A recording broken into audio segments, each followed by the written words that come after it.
Hi வணக்கம். நான் நாளைக்கு வெண்டைக்காய் குழம்பு வைக்க போகிறேன்.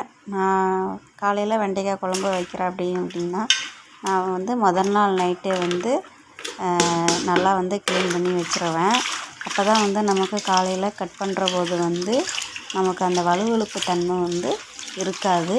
நீங்களும் இதுமாரி ஒரு முறை ட்ரை பண்ணி பாருங்கள். நான் இப்படி தான் அடுத்த நாள் வெண்டைக்காய் குழம்பு வைக்கிறோம் அப்படின்னா முதல் நாள் நைட்டே இதுமாரி நல்லா கழுவி நீட்டாக எடுத்து வச்சுருவேன். இது காலையில் தான் கட் பண்ணுவேன்.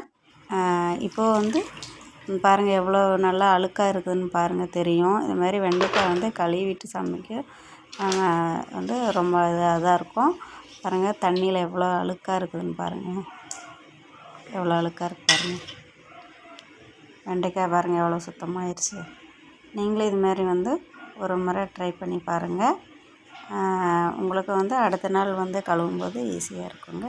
சரி, ஓகே, பாய்ங்க. அடுத்த ஒரு ப்ளாக்கில் பார்க்கலாம்.